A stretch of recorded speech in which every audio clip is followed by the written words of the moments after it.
this is Marina from Dance Dance Astrology, bringing you the full moon on the 28th of March, and it's going to be at 8 degrees of Libra Decan 1.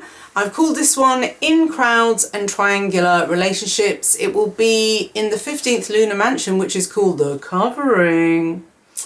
It will be on the fixed star Diadem in Coma Berenice, which is the tiara in Berenice's hair. It will be opposite Venus, so that's nice.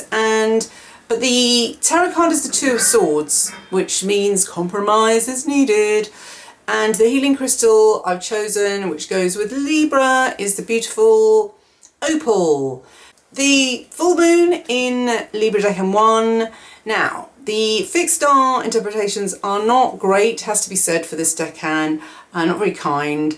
But I think the trouble is caused mainly when the subject matter that we write about is controversial. So, well, I mean, that's what's going on at the moment anyway.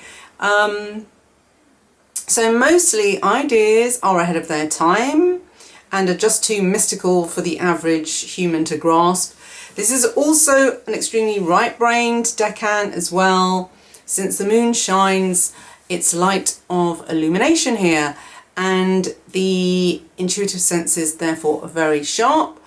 And there's certainly many mystics who have their moon in this decan as well, so that just goes to show. We are also more likely to be diplomats and peacemakers rather than war makers at this time, let's just hope. And there also seems to be a strong connection with the night sky and the ability to prophesy. The moon actually rules this decan as well, so it's really strong, and it gives this decan benefic qualities then as well, despite the worries of the fixed stars, which I will go into on the longer version. We carry an air of peace and tranquility about us, even if outer appearances can look spiky and dishevelled. We're also able to neutralise a fiery environment just by being present. So that's if you're touched by this moon, by the way. If you have anything that is conjunct, square, trine, any major aspect with this moon, it also carries a very potent balancing energy as well. It's the scales. So strangely, if the situation is one of too much acquiescence at this full moon, we could actually shift the scales towards a more defensive stance. That is then when we surprisingly flip over to being more of the shadow goddess. And this is rare though generally, and moon in Libra Decan 1 is usually soothing and harmonious. Its only fault is perhaps being too naive and ignorant of malice. So we need to remember at this time, not everyone is as fair-minded as you might as yourself. So the lunar mansion is the 15th one. It's called the Covering. So the Covering was originally located in the skirt of, well, the bottom of Virgo's leg, near her skirt, and the indicator star is Sherma. So Ptolemy says that the stars in this area of the constellation have the nature of Mercury and Mars. So the keywords for this mansion are concealing and veiling, attainment of dreams, bringing wishes to fruition, good for business, trade and wealth creation, prosperity, positive communications, and also advertising as well. Picatrix says it's good for digging of wells, seeking buried treasure, but more negatively impeding travellers on their journeys, causing discords between friends and splitting up a couple in a relationship. Now, Christopher Warnock says this mansion starts a new sequence of 3 mansions with the themes of loss and gain of wealth. So when this mansion appears, it signifies that we should focus our attention on business and the earning of wealth.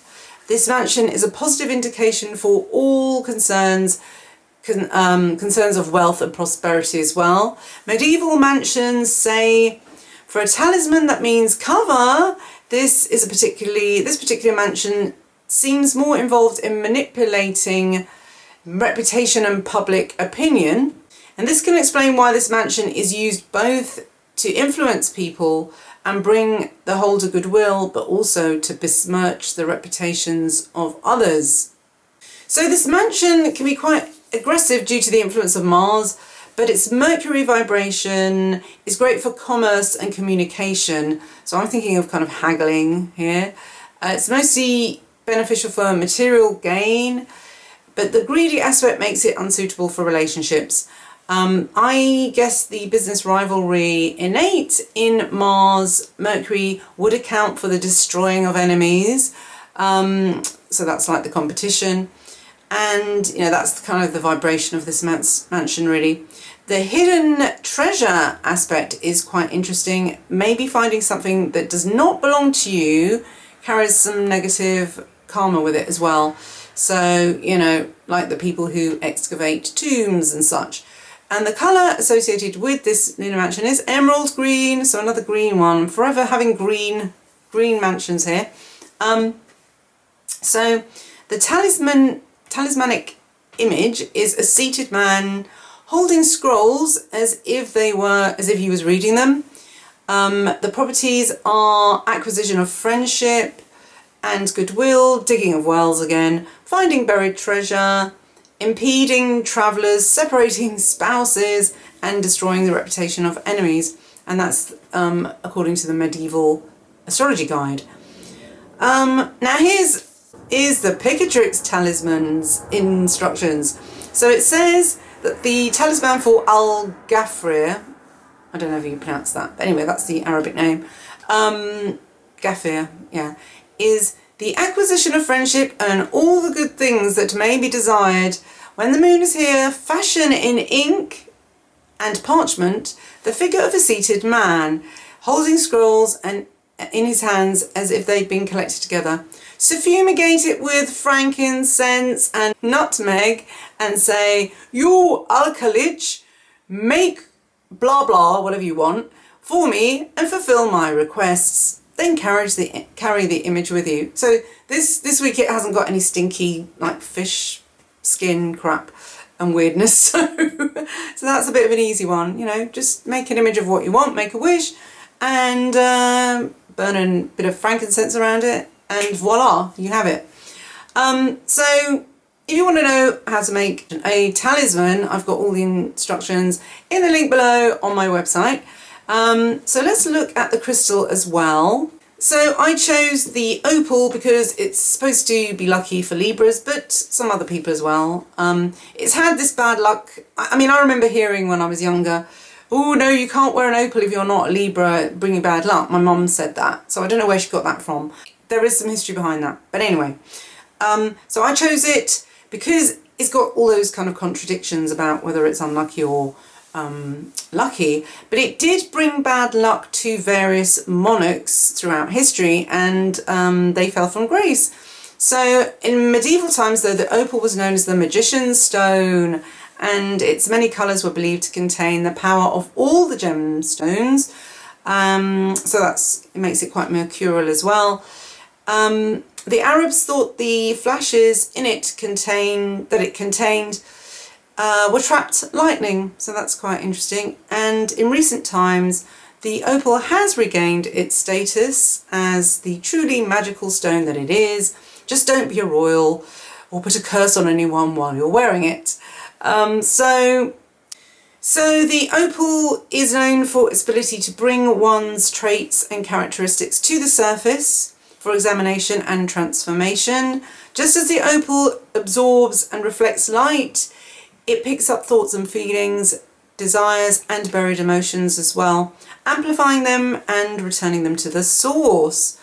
So while magnifying one's negatives, attributes might prove to be uncomfortable, it allows for understanding how destructive these emotions can be and assists the process of letting them go. Opal also illuminates the positive actions and emotions of the self, enhancing the good and true and fostering one's highest potential. Is a karmic stone with a reminder that what one sends out will return. So that's what I'm going to be looking at in more detail on the membership version. And if you're interested in the healing crystal, there are some lovely examples of the opal that I just put on the screen. You can get those from the link below, affiliate link, from Moondrops, who are based in Tennessee in the USA. So take care, have a great full moon, all the best, bye bye.